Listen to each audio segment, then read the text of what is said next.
इस महफिल में एक से बढ़कर एक हमारे गार्जियन परम आदरणीय भाई चाचा बाबा उपस्थित हैं। आप सभी का कोटि कोटि नमन है।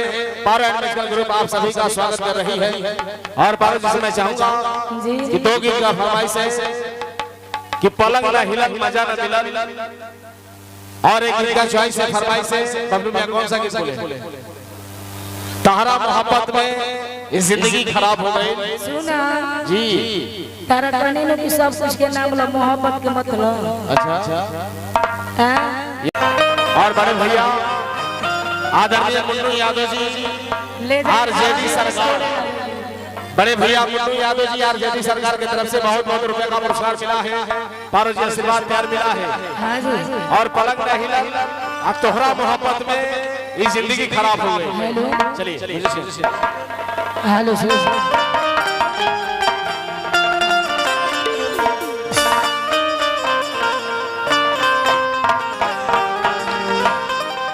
हरि तो हरा मोहब्बत में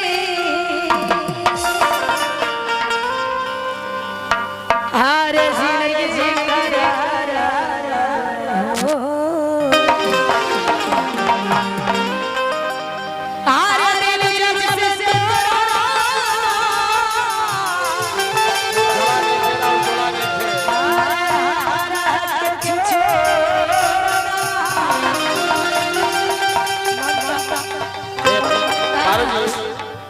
दिल जब से तोड़ला हमारा के छोड़ला, मन तो करे लगे मोबाइल में धक्का फोड़ के बिक दी। सही में हां एकरा से हुआ कहा तेरे विजेंद्र भैया से सोनू भैया सोनू की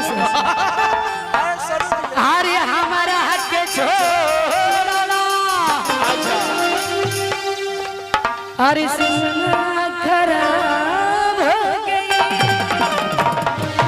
ए बाबू बांध के लोग आवा बांध के तोहरा मोहब्बत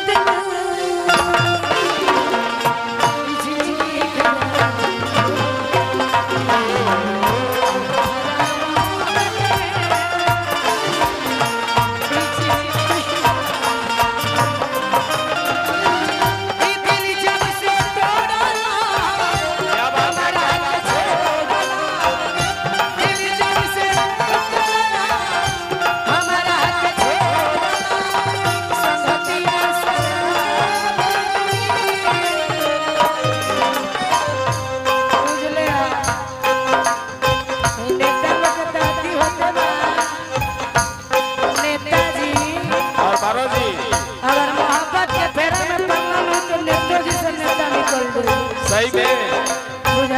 और मारो जी कहा गया है क्या कहा गया कि तेरे गम में जिया करेंगे। शमशाद रुको कि तेरे गम में जिया करेंगे और गम कम न होगा तो पिया करेंगे। गौर कीजिएगा तो भी आपके लिए है कि तेरे गम में जिया करेंगे और गम कम न होगा तो पिया करेंगे। मर जाने के बाद भी यमराज के मोबाइल से तेरे मोबाइल पे मैसेज दिया करेंगे। कैसे नेताजी के जाने लो, नेताजी यहाँ के मोहब्बत हमारा से करी ना, हम अपने घर वालों से करी। सही में जी कितना करी ना रुआ कही ना ये दिल में अब केहू के जगह नहीं के हमार जगह से दिल वो करे भी ज्यादा पहले जगह बात केने जगह दोस्ती रही बाकी मोहब्बत ना रही। ना रही क्या दोस्ती रही लेकिन मोहब्बत ना रही। दोस्ती में भैया ध्यान दे बात पे ध्यान दे। हमारा के छोड़ना, हमारा के छोड़ना संगतिया शराब हो गई। तोहरा मोहब्बत में जिंदगी खराब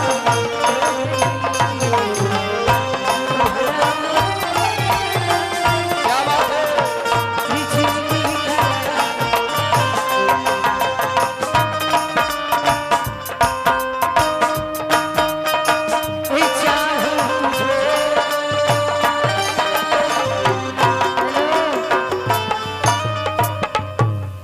स्टेज पे नहीं, स्टेज से नीचे आप बात कीजिए।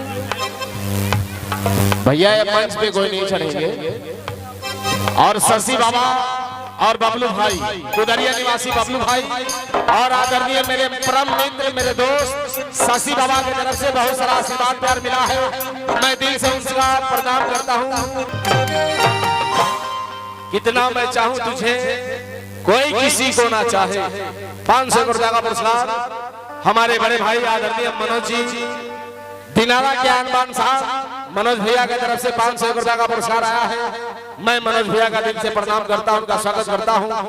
और इस महफिल में एक से बढ़कर एक हस्ती, एक से बढ़कर एक गार्जियन, एक से बढ़कर एक हमारे दोस्त साथी उपस्थित है, जो कि आज की रात खुशी की रात है, शुभ विवाह की शुभ रात है, महफिल सजी है, कार्यक्रम चल रहा है। और पारू जी एक लचका का फरमाइश है, क्या विचार है?